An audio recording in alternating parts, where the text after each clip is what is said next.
A very good evening to all. We'll just wait for a few more minutes.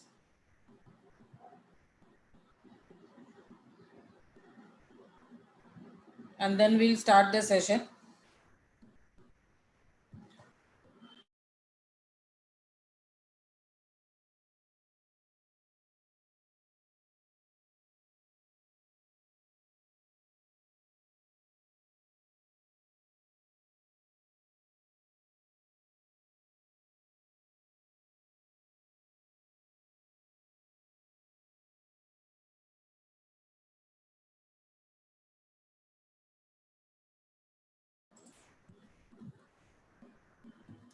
Okay. A very warm welcome from Manya Education to all our participants and panelists. A very good evening to Mr. Chetan, Harsha, Lakshya, Sanjay, Mr. Dey, and Subhash Singh. A warm welcome from Team Manya to all our participants. Today's session is about the Manya Academic Tutoring Live Online program that we have launched primarily to cater to the needs of the students from grades 6 to 12 across the international boards as well.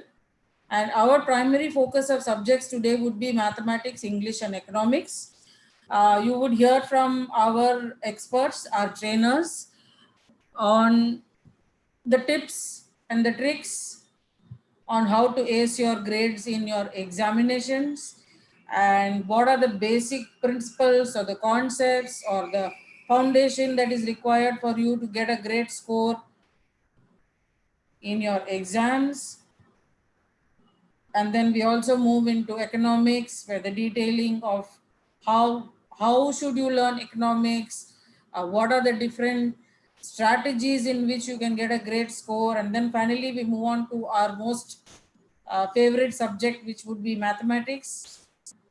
Some call it tough, some find it interesting. So our trainer will be able to help you or just give us a guidance on what is it that is required for children and students to get great grades, start enjoying the subjects.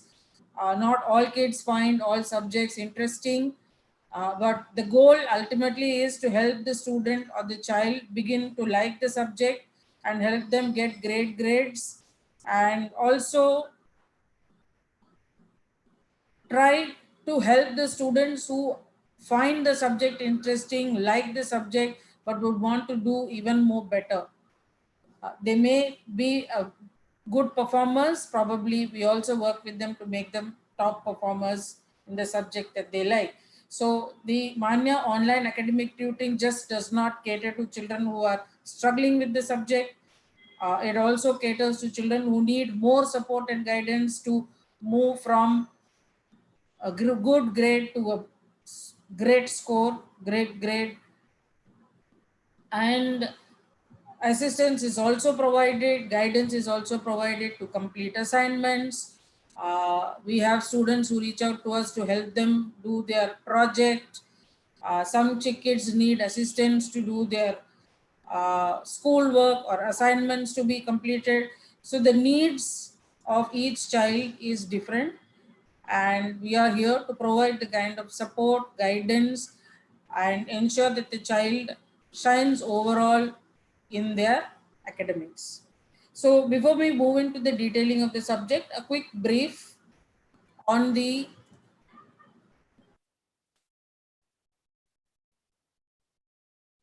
why academic tutoring and how does it help.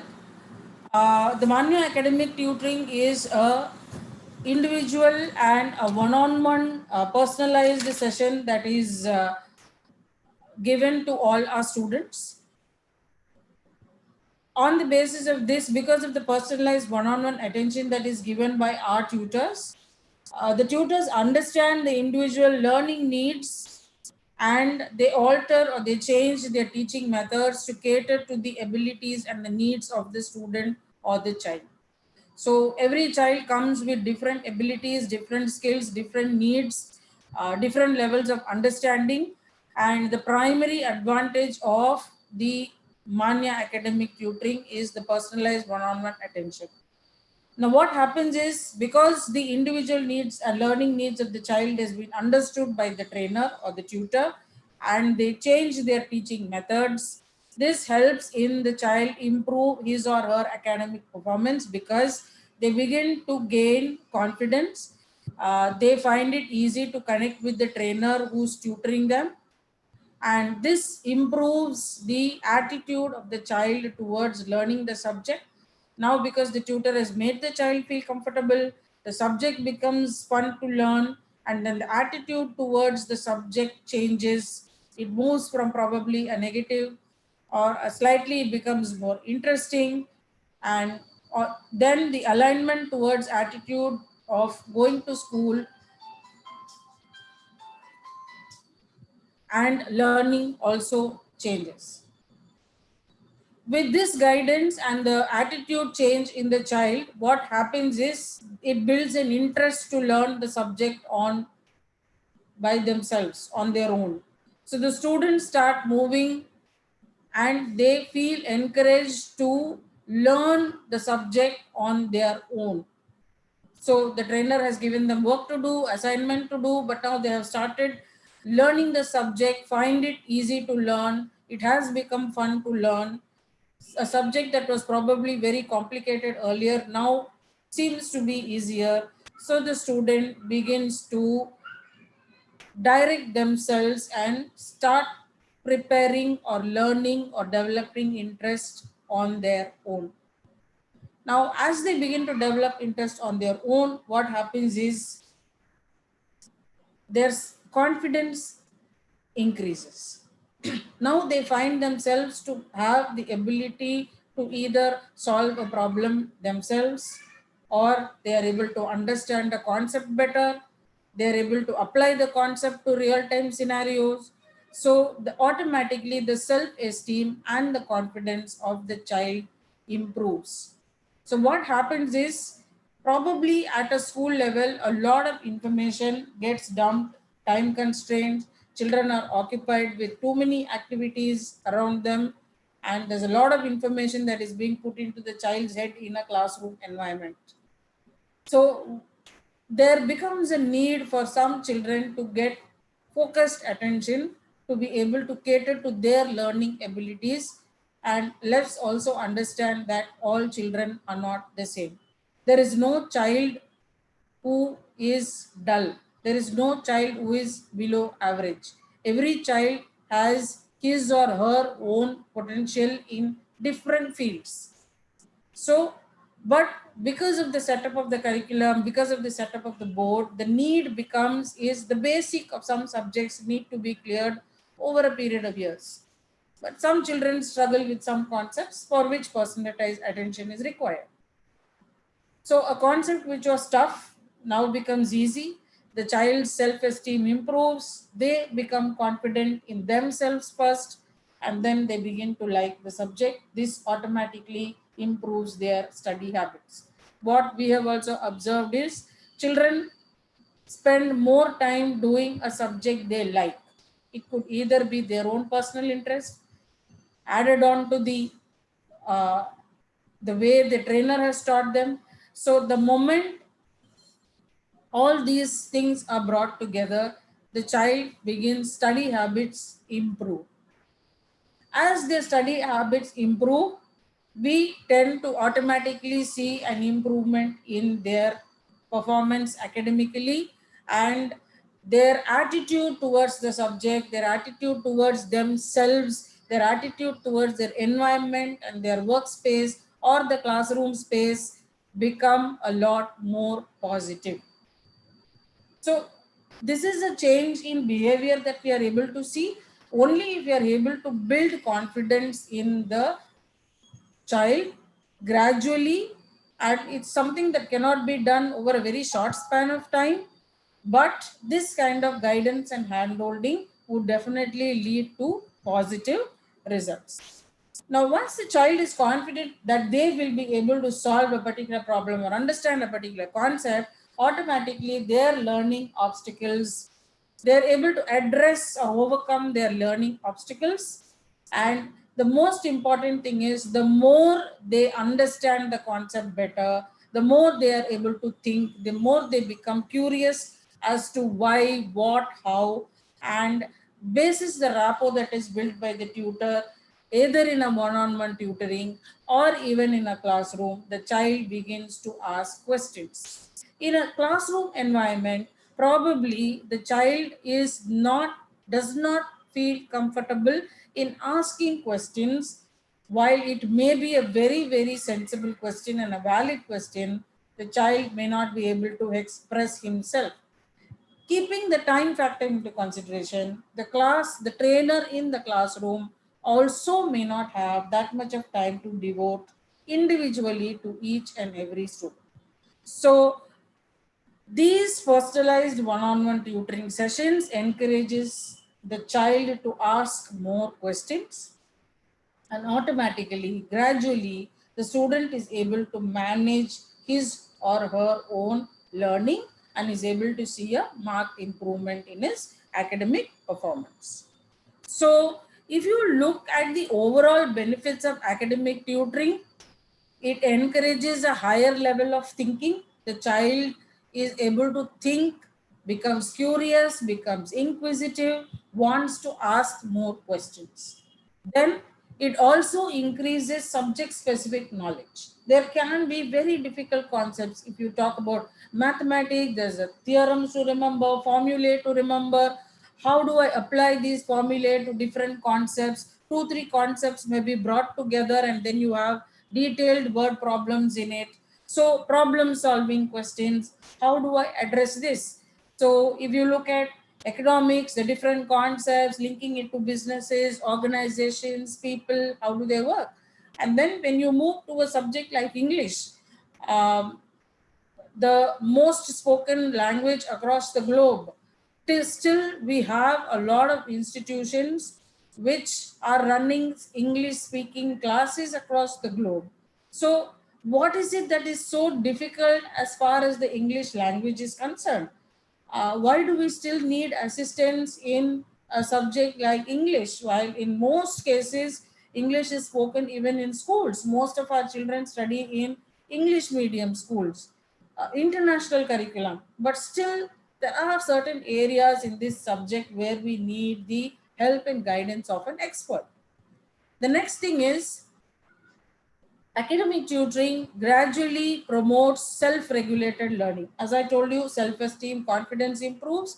So the child begins to try to learn things by themselves.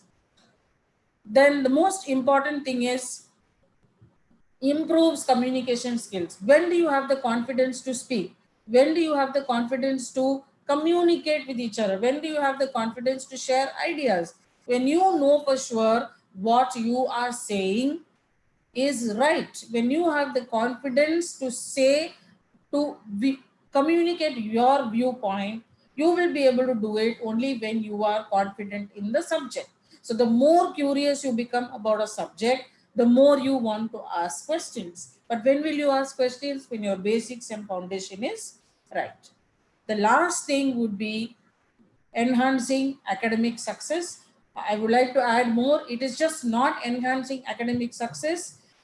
It's a long-term benefit that you would get when you begin to like a particular subject.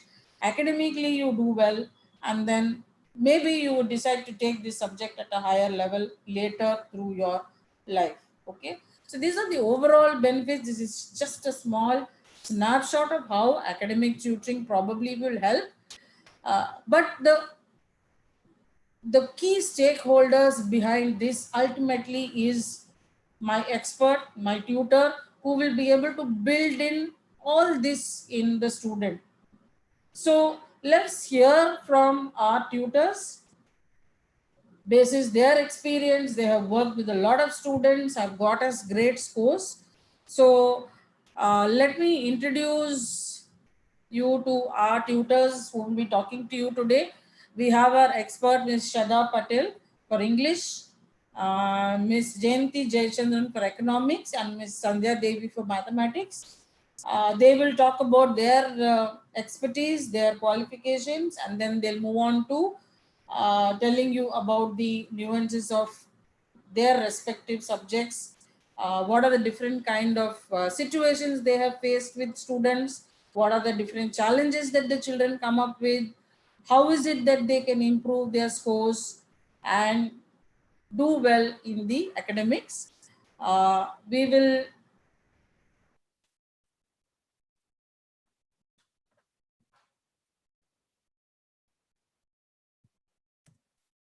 we'll begin with English, and I'll pass it on to Shada, and she'll take it on from here. On to you, Shada. Thank you, ma'am. Good evening. I hope you all had a good and productive day. Well, even if the answer would be no, um, it is said that no matter how bad your day has been, the beauty of the setting sun, which right now see from my window, will make everything serene. So, good evening again, and a very warm welcome to one and all here. My name is Shadab, and I teach English language and literature at Manya.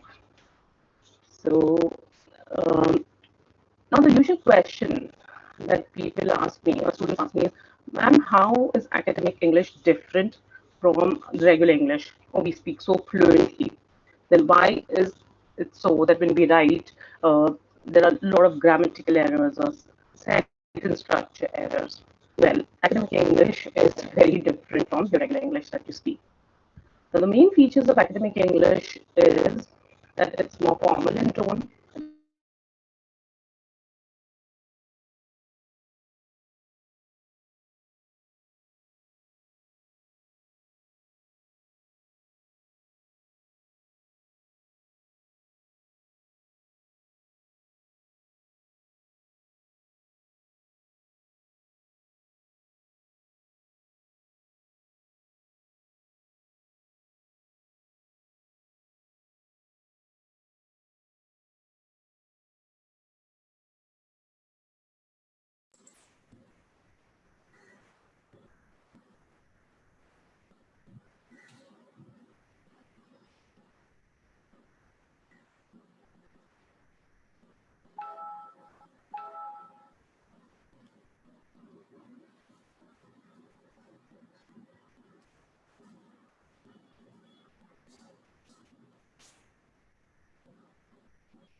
Hi, Shada.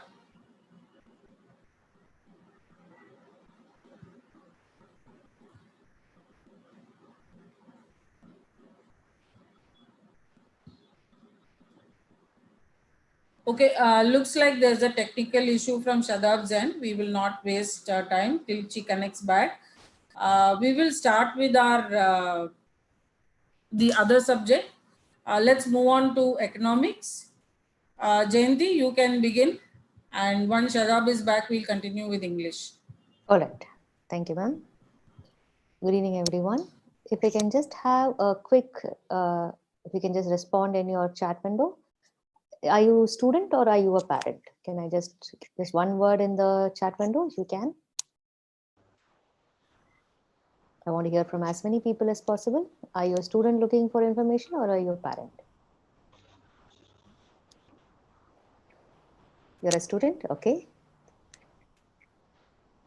Okay, I can see lots of students.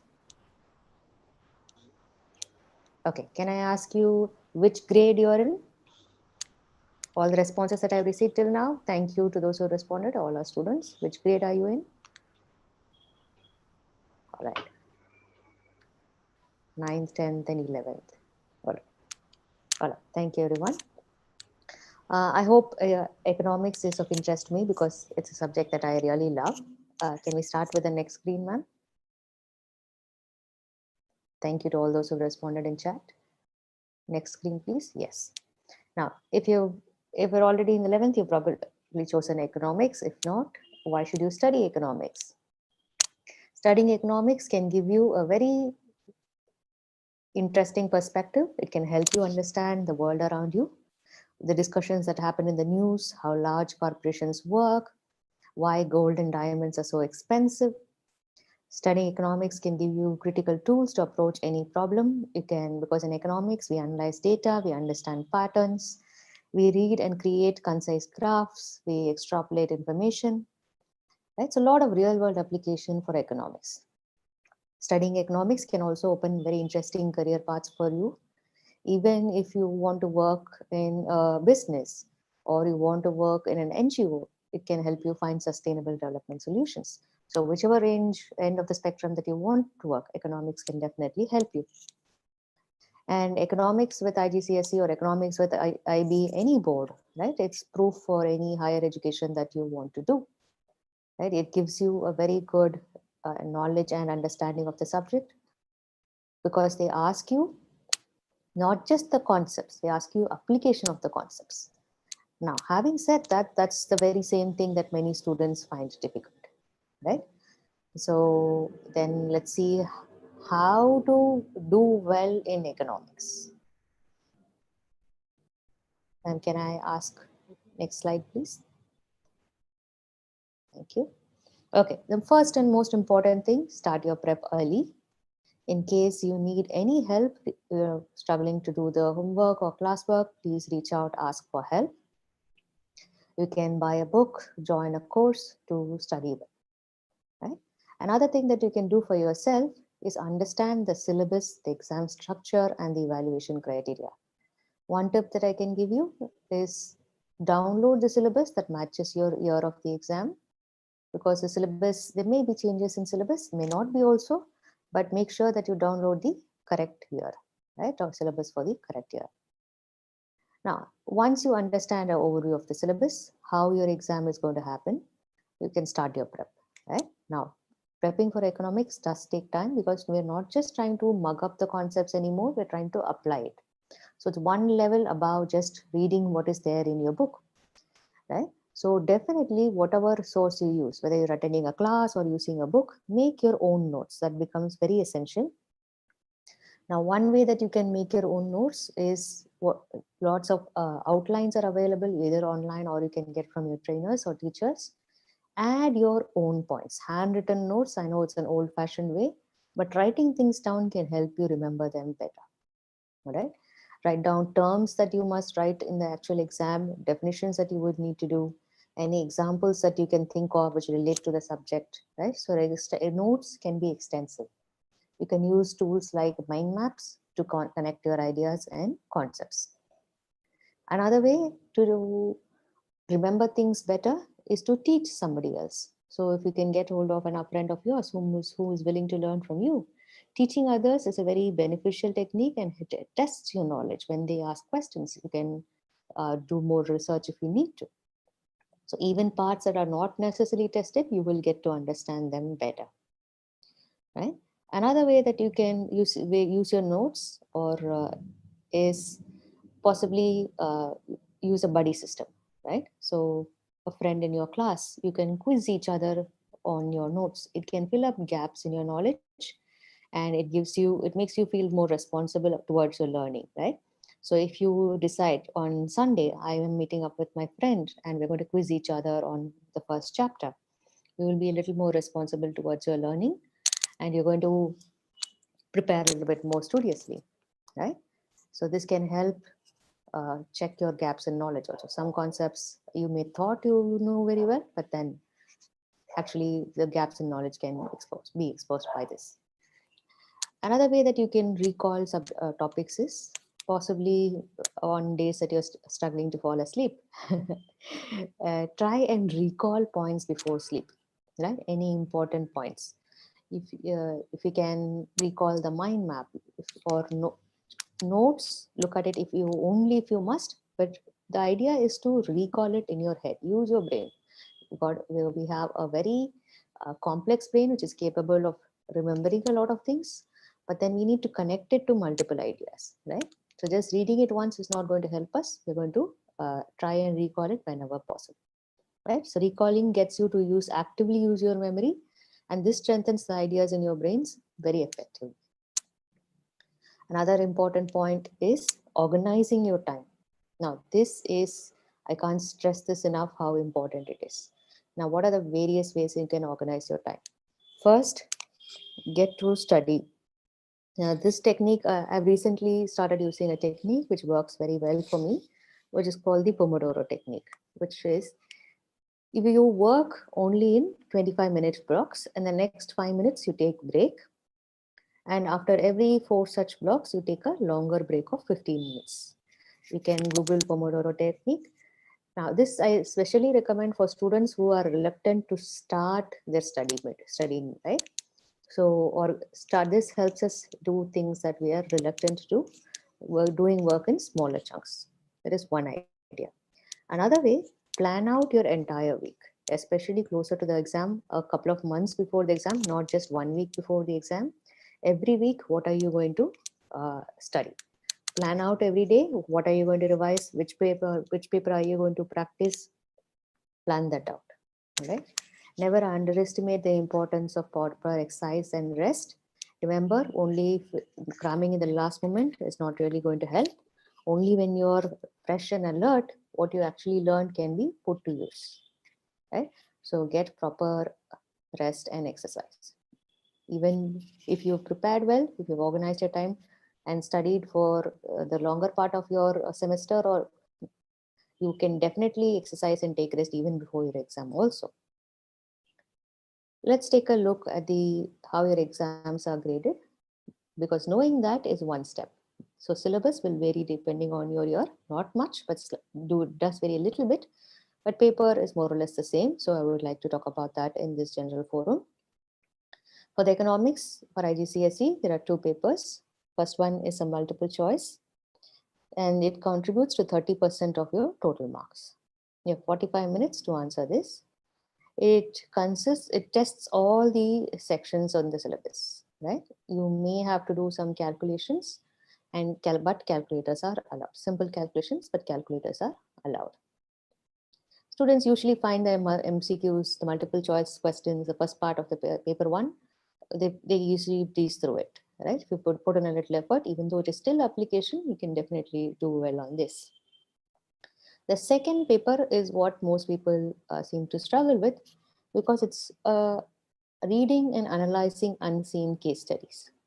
For this, I definitely suggest you get help. You talk to people who are more experienced on how to deal with these case studies, how to deal with real life situations which cover the various economics concepts, right? So second paper is 2 hours, 15 minutes long. It is 70% of your actual test. It actually has section A and section B. Section A has one compulsory question, which uses an unseen case study. And section B, you have choice. 3 out of 4 questions you have to answer. Again, both these parts have multiple, what can we say, sub-part questions. Basically, every question has multiple parts in it. You need to make sure that you answer everything. The scores for it, depending on that, how long your answer should be, that you should pay, right? So section A is for 30 parts. Section B is for each of the questions in section B is worth 20 points. So 60, right? Now, so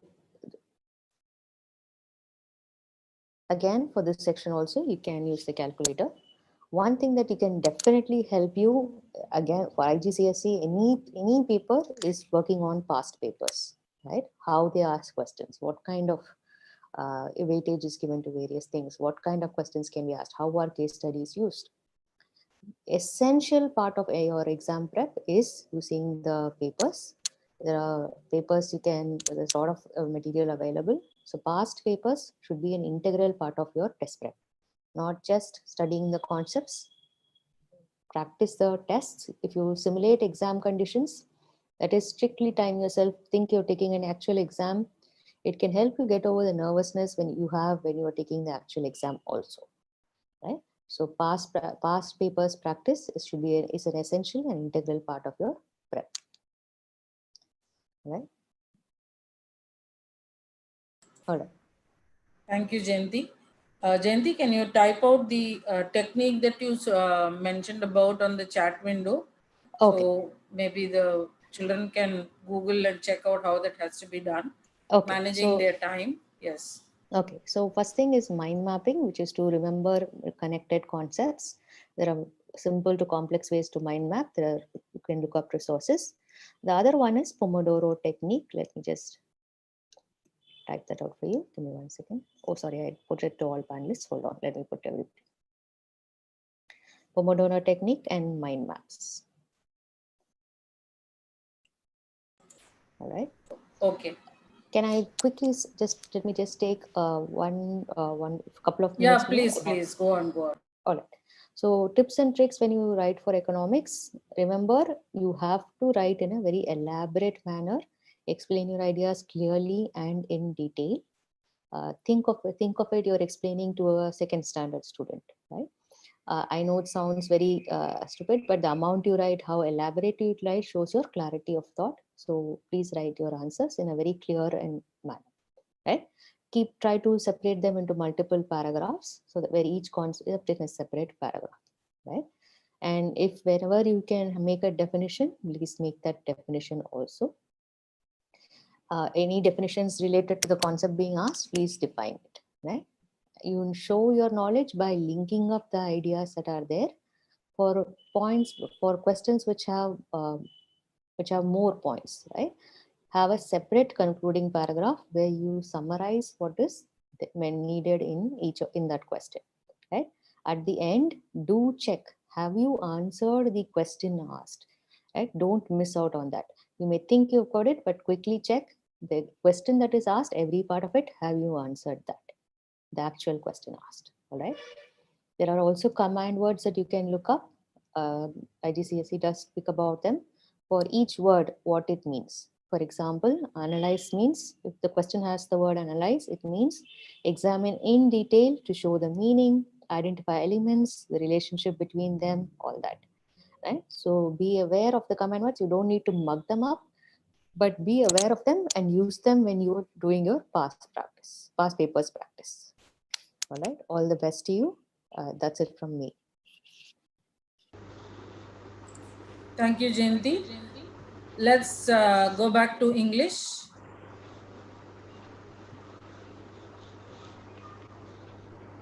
Hello. Yes, Shada, off to you. Yeah. Thank you. Sorry for the little technical glitch over there. So we were talking about how academic English is different from your regular English, why it is important. So a quick recap of what I mentioned earlier, that academic English focuses more on the formal tone or the impersonal style, avoiding contractions or shortened forms like doesn't, it's, won't, etc. Also avoiding linking words, like I mentioned earlier, that do not start your sentences with and or but.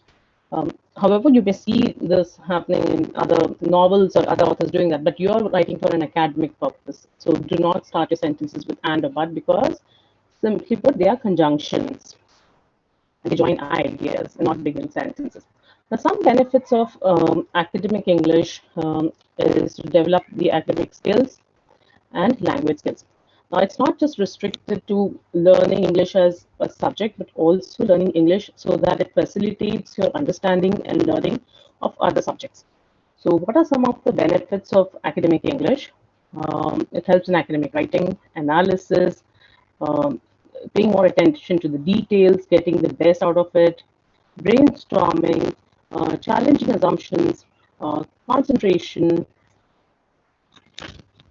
or constructive criticism on. Hello. So why develop language skills? Now, many a times you will come across students who say, "Oh, I will just learn for the exams and solve the past papers, and that's more than enough." Well, uh, learning for the exam purpose and solving past paper is a process, but however, that is not enough. For English, I'll here give an example or anecdote. I was in close contact with one of my associate's daughter, but thoroughly prepared for all her IGCSE subjects. She had taken 8 subjects. So out of the 8 subjects, 7 subjects were the triple sciences. Then she had economics, ICT. She worked really hard for all the 7 subjects. and she had just returned in grade 9. She had returned from the US, and she had also stayed in the UK. And she thought, oh, that's good enough for me. That's good enough preparation for English language learning. Well, when the results came out, it was an entirely different story. Except for English, in all other subjects, she had scored A star. However, in English, that was not the case. So please, my sincere advice to all students, do not neglect overlook English. It is equally important, and it actually facilitates your understanding of other subjects as well. So further talking about why develop language skills, it helps you understand and make the most effective use of your subject material or study material. Use specialized language and vocabulary relevant to your subject. Many a times we do see that students, even in science or economics, maybe I'm not sure if the tutors may agree, the students come up with very flowery or worded answers. Now, they do not know how to write it in a crisp manner. So here, language skill comes into help. Writing well structured and coherently presented assignments.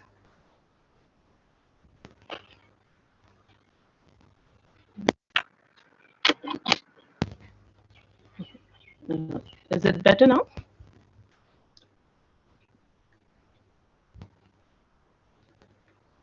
So also communicating.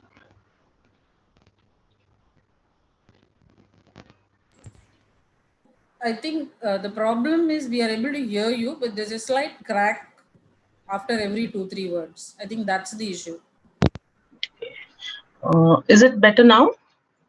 Yes, definitely better. Okay, I was using headphones though. Okay, I'll just take off the headphones. So likewise, also your ability to communicate your needs to your tutors comes with well-developed language skills. Well, at the same time, working productively at school with other students, when you're placed in a group or a team activity. Okay. Now, coming to some of the popular curriculums, like international curriculums, specifically British curriculum, Cambridge is one of the popular boards. Then there are other boards such as AQA and also Pearson and Excel. So, however, Cambridge remains to be the most popular one. Now, talking about this curriculum, IGCSE is equivalent to GCSE UK.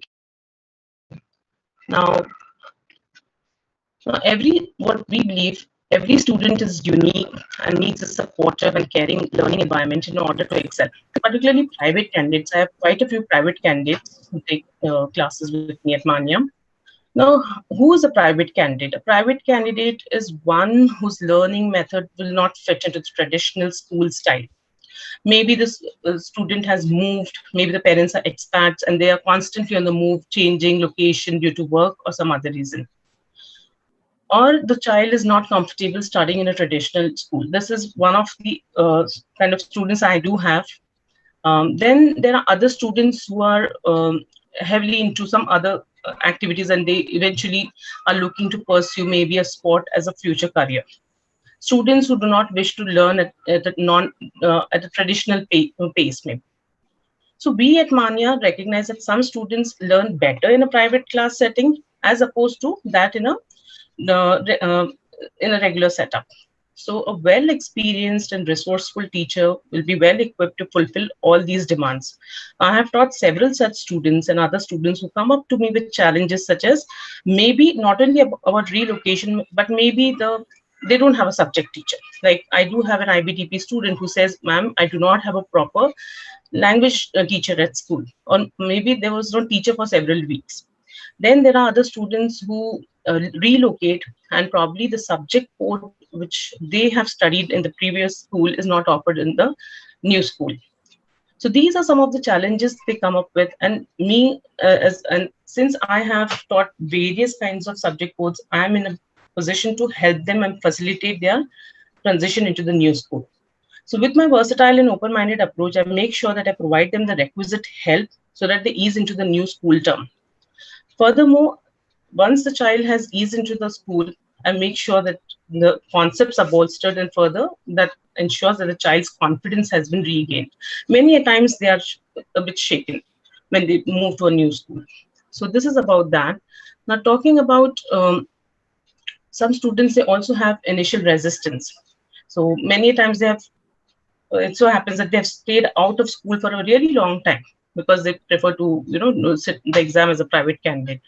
So that also comes with patience and resilience. That's something that I've seen happening recently, where child was a bit reluctant to, follow the general what you would expect after a topic is done, taking the test or whatever. So that comes with patience. So understanding the mind frame is also equally crucial here. Talking about how the papers are, language paper now it has undergone a drastic transformation. So paper one is now more lengthy. They want you to write more. So as against to what it was earlier, 50 marks, now it's 80 marks, and um, most of it is what you could call it as the comprehension questions, the 1 mark, 2 mark questions, where there's a lot of variation. So it does not stick to just one format where you can write in your own words. Some questions require you to pick phrases directly from the passage. So being well acquainted with the paper pattern is also of utmost importance here. So looking at particular questions like question one, there are a few questions where you can explain, you should explain actually in your own words. If you do not do that and if you directly lift from the text, no marks are credited. So this is all facilitated by a teacher who's knowledgeable and who knows the pattern and can help the child prepare for the exam. Talking about summary is again another tricky question. So many students think, oh, we just have to condense it and that's all. No, there are certain rules that have to be followed for summary writing. So make sure that you understand the question thoroughly. In summary writing also, it's not just one particular, there might be two parts to be answered. First and foremost, answer in your own words. There was note making earlier, which is not there anymore in the newspaper pattern. So write in continuous writing and do not write in note form. Even if you practice from the older papers, that was in the previous pattern. It's no longer there now. Again, the original passage from where you're summarizing may be written in a very different way. The focus is different. The writer may have written down his experiences. Maybe he has visited a fair, maybe he has visited some kind of bull race. So his focus for writing that text or passage is different, and your reason for summarizing is different. Probably the question that is asked is summarize the after effects, or summarize the hazards. So make sure you pick only the relevant material from the entire text. Use your own words wherever possible. Use contextually right vocabulary. Also, not to be ignored, spellings, punctuations, and grammar. They also matter. Next, now this is one of the catch on the paper pattern, that the longest answer is the last question in your paper. So make sure that you work strategically and make sure you do not hang around too long in the comprehension section. So these are a few of the things that you need to remember for successful completion of the paper in a timely manner. So that is about IGCSE.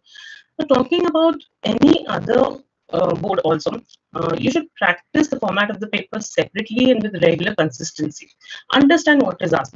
Sometimes the board may allow you to highlight, and in other cases the board may not allow you to mark anywhere on the paper. So just be cautious and be aware that whether you're allowed to highlight or not allowed to highlight. Next is simulating. The IGCSE has several papers in one day. So you may have English in the morning, you may have physics ATP maybe in the afternoon, and maybe yet another paper in the PM. So make sure you, once you get the timetable, you simulate that timetable and practice, so that it's not only about testing your knowledge, not only about testing your preparation, but also testing your physical endurance to sit the paper. So simulate that, because you do have the timetable much in advance, several months or weeks in advance. So that's one of the benefits you can take from them. Next is, I would say, talking about some of the common challenges which students usually face. Yes, I agree with the other tutors that opening the paper itself is a very daunting process for the child. So like I mentioned earlier, practice the paper in exam conditions. So make sure that everybody at home knows that you're sitting, writing that paper, practicing that paper, so that nobody disturbs you. That is of utmost importance. Now, there are some other challenges also, which I know, although we are very proud to say, oh, we are fluent speakers and we write really well and we speak really well. But however, we are still called as non-native English speakers. So there are some challenges which are once the child steps out of the school or once the child steps out of the session, there is no exposure, no interaction where they are actively speaking in English or conversing in English or writing. So my advice to the student is, if that's the case, please make sure you listen to the news. I know this is a very conservative, you could say very traditional, sorry, very traditional way of guiding the student. Okay, please read the newspaper, please read books. But yes, that does help. So you should read actively if you do not have that kind of atmosphere outside the session or outside school. So these are few of the things that I would like to highlight. Next is what I usually advise my students: if you are traveling, just carry a small notepad with you. Okay. So if you're traveling, just carry a small notepad with you. And this is something that will help you for paper 2 particularly, because paper 2 is full of descriptive writing and writing elaborately. So make sure that you jot down few ideas as you travel. This is some of the small things that help you, facilitate you in your paper 2 preparation. So although some schools may offer the option of coursework, and so you just have to write paper 1, and then there's coursework for which you have plenty of time throughout the year. This is one thing. Now, talking about some other common mistakes is that uh, ignoring exploratory writing. So I would say that this comes with a lot of planning process. So the creative writing should be developed gradually. Do not just push it or dilly-dally. And that's when I encourage that my students practice all the types of questions. I very frequently come up with students who say, ma'am, I'm very comfortable with writing narratives, but I slightly, I nudge them. See, let's try the descriptive also. It's not that difficult. Let's visualize something. So that's where the tutor, has to push and push the child to come out of the comfort zone, and that's how it is helpful for him, that he is prepared for the paper in its entirety and does not skip that section altogether. Of course, he has the option, but nevertheless, he can definitely try to practice all different types of text. So, any questions for me? Thank you, Shraddha. We'll take the questions at the end of the session. All right, yeah. Let's move on to Matt. Thank you. Hi all. Yes, Sandhya, off to you. Yeah, thank you, ma'am. And hi all panelists and attendees. Good evening from my side. I am Sandhya Devi and math tutor with Manya. So I have heard, what I have heard, I rarely heard from my students that I love math. Most of the students always say that I'm scary, math is scary, I'm afraid of math, I got nervous when writing math exams, like that. But it is actually not like that. Math is a very simple subject actually. If you start learning, or if you start preparing for the exams in a systematic way, you can crack the exams very easily. There is no challenge in learning math. Just you have to keep some points in your mind. Like most of the students say, when I ask them to which text you follow in your school, like for IGCSE students and IB students, for CBSE students, it is compulsory that they have only one text. And for the other grade, other board students, like international boards like IGCSE and IB, I came to know that all different schools follow different texts. And students say, like, we don't use math text. We don't follow the text. We follow the notes that what our teacher gives us. But all might have both the textbooks. So according to me, try to open your math texts and try to do the problems from the textbook, because it has so many worked out examples, so many practice problems. So to learn math, no wonders can be done without any practice. So practice is the basic skill, basic thing that you need to do. I'm speaking to the students actually. So the important techniques, it is like the problem solving skill and the applying math skill. Problem solving skill means if you get a problem to solve in your exam, not from the exam point of view, math should be learned like it's a very essential subject. You use it throughout your life. No one can imagine a life without math. In some or other occasions, you will need to apply math in your daily life. So problem solving in math, it is based on like it reflects what you learned. So if you have learned every concept thoroughly, then the problem solving part is not very difficult.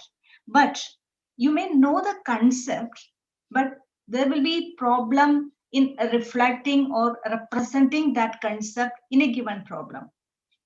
So when you see a problem, like in your question paper or in your exercise, just try to understand what is the given part of the problem, what is given in the problem, and what you are asked to do with the given information, and what you are asked to find, or what you are asked to solve for. So once you understand what is given and what you need to find, then it is very easy. You just need to formulate a strategy and apply that concept which is needed to solve to get the problem solved. After getting the result, if you have time in your exam, then you can work backward to check. But it is not practical. But still, in some algebra questions, you can just plug in the answer in the given equation. Then you can see that your answer is correct or not. And this applying math part is like how you apply your math concepts, the concepts that you have learned in your math problems. And that is like if you are given a like a word problem based on the linear equation in one variable or two variables, you have to realize it is based on that concept only. So if though you know the quadratic formula, if you are not able to realize that the problem is based on the quadratic equation and you have to solve the quadratic equation given, or you have to form the equation based on the information given in the problem, then you have to apply the quadratic formula and then solve. This is the part where you have to apply the math skills that you learned or math concepts that you have learned. And it is very easy, but just need to concentrate in what is given in the question and what you are asked to solve the question. And regarding the estimation and approximation, actually it is this skill is that you use almost every day, because you are dealing with the measurements like length, distance, quantity, weight, and many other that you will eventually use on some day or the other day or every day. So this estimation and approximation skill allow you to know when the measurement is already precise or accurate for any purpose and that you might need it to be. So you should be like, the estimation means if you are taking the square root of 75, you should be knowing the perfect square less than the very nearest perfect square, which is less than 75, and very nearest perfect square, which is greater than 75. Then you can estimate that this square root lies in between these two natural numbers. Like 75 is greater than the perfect square number 64, and it is less than the perfect square number 81. So the square root of 75 lies in between 8 and 9. So this way you can estimate, and that estimation help you to approximate the answer. If you are finding the square root by division method, you can just check using this way if your answer is correct or not. And the computational skill means you should be familiar with the basic math things, that like you should be able to knowledgeable in the computation of whole numbers or fractions or decimals. And fractions, decimals, most of the students I have heard that I have heard students saying, I'm weak at fractions. When I saw fractions, all my courage goes down, all my energy goes down. It is not like that. Fraction is nothing but a part of a whole. So there is some techniques to deal with these fractions, decimals, etc., that you might have learned in your lower classes. So don't be afraid of these fractions that are easier. So to overcome all these worries about math, there is only one magic: just practice, practice, and practice. Without practice, nothing can be achieved in math. And I would like to suggest you one thing, all students, one thing, like don't read math or don't do math mentally or don't do in your brains. Like whatever you practice, do in writing only. So what you have in your mind, that should be come out through your hands, through your pen, and reflect it in your book. So don't do always mental calculations. Mental calculations are necessary. Mental computations are necessary, but it always need to be reflected on the paper or the book. Ma'am, can you please move on to next slide? Hello. Hello.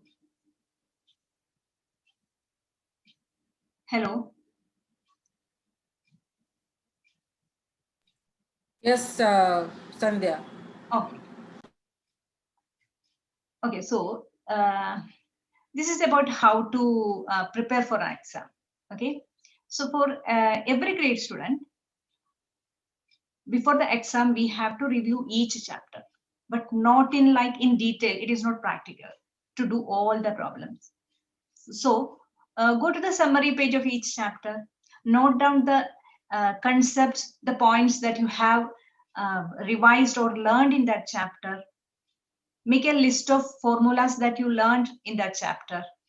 Then work on some example problems from each concept. Then, if possible, work out small assessments or assignments after each chapter. Then practice difficult problems. And the very important thing is to solve previous year's papers. That can do wonders. So solving previous year papers will help you to manage time and help you to understand the pattern of the question paper, and that will help you to prepare for the coming exam. And in my experience, this year only, a student, a Mania student, she was not able to write the math exam. Then she, because of some illness, but she had lost some chapters also, some classes. Then she asked me to guide her with the past papers only. For my surprise, when her result came, she scored A+ in math. I was so thrilled because I haven't taught her any concepts, just practiced past papers only.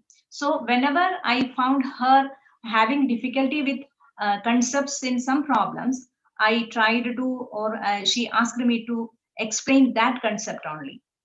So if you focus on your difficult parts when you prepare for the exam, easier part you can skip, because you are, if you are comfortable, if you are confident on this, don't spare more time on that. Then go to your most difficult parts, then practice that concepts or that questions more and more times. So there is no easy way to crack math exam. Just practice only will save you, will help you. Ma'am, can I? Okay. And revision is the key factor. So revision should be done well in advance, not like the day before the exam. So when you do revise, first revision, second revision, third revision, it's not best, but at least 2 revisions must be there. And when revision is done, you can list down your doubts and get them clarified as soon as possible. Don't store them in your mind or in your book. Just get them clarified as soon as possible. You can ask your teachers, or if you are with Mania, you can ask us.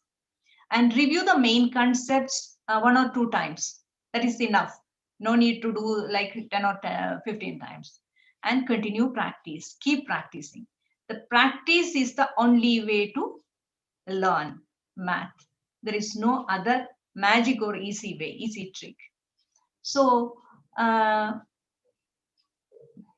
can I go to?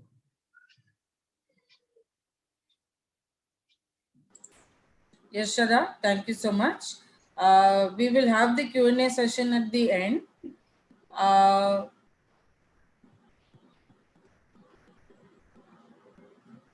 Okay. We have heard from our tutors. Now let's move on to what is the process of academic tutoring in Manya education. What is the overall cycle that the student undergoes from even before enrollment until they complete the classes with us. We have as one of our panelists, Swati Gill. She is the student success manager who acts as a person who will be coordinating with the student and the tutors and the parents as well. So a quick snapshot of our overall process and how we work with the students. Swati, off to you. Thank you so much, ma'am. Hi, everyone. Good evening. So my name is Swati, and I'm working as a student success manager with Manya. And just a quick steps that we follow when you get in touch with us to get yourself enroll, or you are interested in taking some sessions with us. So how do we go about it? So the first step in this entire process is fixing a demo with your tutor. So what we say, demo is basically a session wherein you might want to attend a session wherein a quadratic equation or a geometry concept is being taught by a tutor to you within a span of 1 hour. And it'll be like other sessions, it'll be like online session wherein the tutor will basically we will fix a mutual time between you and tutor, and the session takes place. Once the demo is done, we take a feedback from the student as well as from the tutor about the session. How was the session? So the student will say, okay, the trainer was great, I want to enroll. The tutor will say the student was very attentive and very cooperative, punctual, responsive towards the queries or questions. So these are the few feedbacks that we take at the time of demo. This is pre-enrollment, before you take the enrollment with us. So once the feedback is taken and you have, assuming that you have liked the session, we enroll you, or you take the enrollment with us for any subjects that is, basis on the demo. So after the enrollment is done, we set up a call, which we called an expectation setting call. So in expectation setting call, what do we mean by expectation setting call? It's just that we want to understand from your point of view, what is the need? Why you have taken an enrollment? Sometimes the student come to us for a past paper solutions. Sometimes it's a topic wise. So for example, I have a problem in physics, say sounds. I have a problem with that topic. I don't understand it in the school. So I want that particular topic to be taught to me by the particular tutor. So that is my expectation. Or I have a particular assignments that I need to complete and I need a help from the tutor side. So this is my expectation. After understanding your expectation, we fix up, we draw an entire online schedule for your classes. What do we mean by schedule? So for example, you are free on every Thursday and Tuesday between 5 to 6. So that is when you want your classes to be scheduled. So we, basis on the availability of the tutor and yours, we fix up a schedule and we set up the entire class. So this is what expectation setting and online class scheduling means. Once this is done, the class will happen on our portal, which we will tell you what is a portal and how to access and what are the features in our next slide. So once the class is scheduled, the online class will happen. Meanwhile, what we do is we create a WhatsApp group with you, your tutor, your parents, along with me. So that WhatsApp group, the sole purpose of that group will be to ease out the communication between you and your tutor, scheduling part, or any exigency happens and internet is not working, electricity is not there, or any emergency is there. So rescheduling or any communication that has to be done from the tutor and your side, the WhatsApp group helps the purpose. So once the online classes started, what we do is the assessments, regular assessments on a say weekly basis or on a 15 days basis, regular test on your performance or a progress. So we assess all your performance and progress on the assessments and the tests that the tutor take periodically. And basis on the performance in your test and your assessments, we conduct a parent connect. So what is a parent connect? Parent connect is basically an exercise wherein we connect with your parents and we tell them, this is your performance, this is how been you doing, this is where you started, and this is where you now stands. So this is a feedback on your classes with us. So that is called parent connect. So once we over with that, and let's assume that you have enrolled for X hours and your X hours are towards the completion, we take your feedback on the classes. So when we say feedback, we want to know how well you like the classes, or you want anything to be improved in that, or you face this challenge. So these feedback is very important and an essential exercise for us. So we take this feedback. And in case if you want to continue classes or you want to complete the remaining topic with the tutor, you go towards the renewal, which is like purchasing more X hours with us. And then definitely the last phase, which is your actual test, wherein you perform good in your test and you have actually improved from your last performance. So this is what the final criteria of the entire academic tutoring lies in, wherein we see improved performance in your actual test, and we take your feedback and your testimony in terms of your and tutor's performance. So this is from the I would say our on our process front, these are the steps that we take. That's it from my side, ma'am. Thank you, Swati. We will now go through a virtual tour of the Princeton Review Manya platform where the classes are done. Just give me a few seconds. I will stop sharing and I'll move you on to the Princeton Review platform. Kindly bear with me for a few seconds.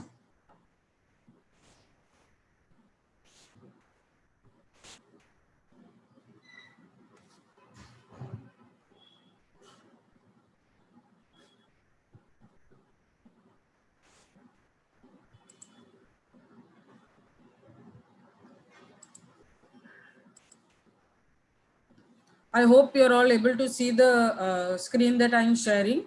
What you are seeing is the Princeton Review platform. And on the right side, Swati, can you confirm if the screen is visible? Yes, ma'am, it's visible. Okay. So see, assume I am your trainer. And when I click the open button, what happens is, this is the tutoring dashboard, where as a tutor, I will be able to see my students. These are all sample students. Say you can see one Ram Kumar, you can see Swati. These are all sample students.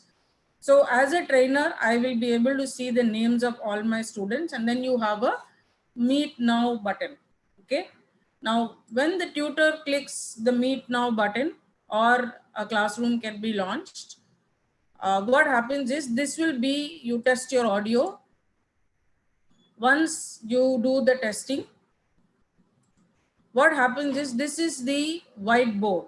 Okay, this is the whiteboard where you have participants, that is you will see yourself and the tutor, and this is the chat window. So I can chat with my trainer. Okay, these are all messages that the trainer will see, and you start interacting on this particular platform. Now what happens on the workspace? So workspace is, the trainer has a whiteboard. They have a whiteboard which they can use to type whatever information they want. They can draw something, or they can type messages in the form of a text box. My name is XXX. Okay. And then you also have, if there is an option to draw any figures and explain if it's a mathematical concept, they can use different colors to highlight what they are doing. Okay. And then you also have options of preparing grids, and the trainer has, it's more in terms of grids. If they have to draw a particular graph, if they have to draw any formula of a circle has to be inserted, the formula of a cone has to be inserted, finding the velocity, etc. So these kinds of the whiteboard on the Princeton Review platform with all these resources available makes it easier for the trainer to teach. Similarly, what happens is we also have the option of uploading various slides. So what you are seeing now is just a sample. These may not be the actual slides that you will use in your class. So like how so the trainer just has to use the slide in the class and begin teaching their sessions. And as they keep moving on to the other slides, this is how your lessons are being taught. So PPTs can be uploaded. Trainers may use PPTs, or they may share screen on the Princeton Review platform and begin to teach it. This again varies from student to student. Now the other option is, say you can show how you feel when the session happens. So say if as a student you have responded, and this is how your trainer will be appreciating you, and you also have, you're very excited about you have done a great job, or you have not responded well, then you get probably a thumbs down. And then say trainer wants to know if you are confused. So these are all options to keep the session motivated, make it interesting, because just having a run through about an online class sometimes can be boring after a particular point of time. So the Princeton Review platform as such is built to be very interactive. And the other most important feature on the Princeton Review platform is, if your sessions are scheduled in advance. So advance in the sense, if you have decided that your sessions are going to be every Monday, Wednesday and Friday between 4 p.m. and 5 p.m., your sessions can be built on the Princeton Review platform. When they are built on the Princeton Review platform and your classes happen as per the schedule, you will be able to see the recorded session of your classroom at a later date. So the recordings will be available. As a student, you will also get a portal like this, and you will be able to go back and view the recordings of the class that are happened, provided your sessions are built on the Princeton Review platform in advance. Now, not all students are able to build the session in advance. Some of them say, okay, today I will have class on Monday. Then they connect up with the trainer and say, okay, my next class will be on Thursday. Then my next class is going to be on Saturday. In that situation, what happens is the sessions are built as per the needs of the student. In that scenario, the recordings will not be available on the Princeton Review platform. So the option of having a recording is definitely available, but that will be there only for advanced sessions that are already built on the Princeton Review platform. So this is a tour of the Princeton Review platform. Just give me a second.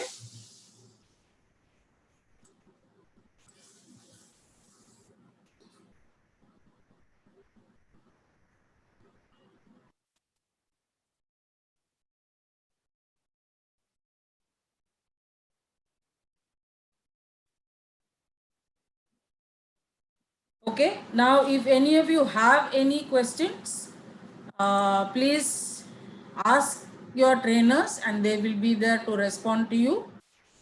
Any questions? Please type it on the chat window if you have any questions, either for the English tutor or the math tutor or the economics tutor.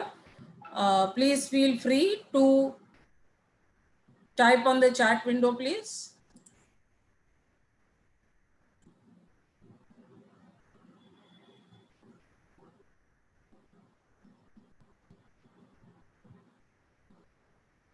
Any questions?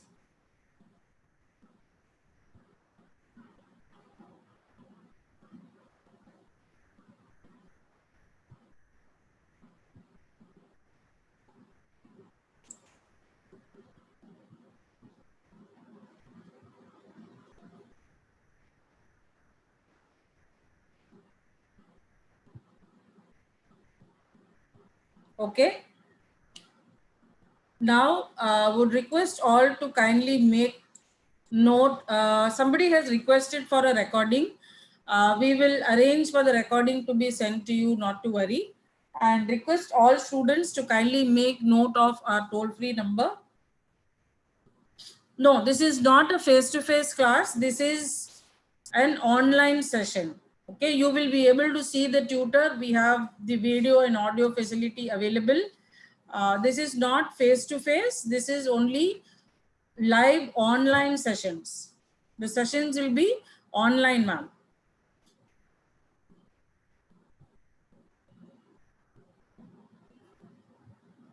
Any other questions? Feel free to ask, however simple they may be. The online sessions, ma'am, are as effective as your face-to-face sessions. There's nothing to worry. Any challenge you have, we will connect you with the trainers and the trainers will be there to assist you on a convenient time that has been decided basis availability. We also need to understand that as much as our children need to have classes, our trainers are also catering to a lot more, many students like that on a daily basis. So understanding their availability also becomes important. So you can feel free to fix up a prior appointment, understand the timing, and then schedule your sessions with your trainers. Any other questions? Please make note of our toll-free number and the email ID, and you get back to us for any queries or concerns that you may have. You need more detailing, write to us and we'll get back to you.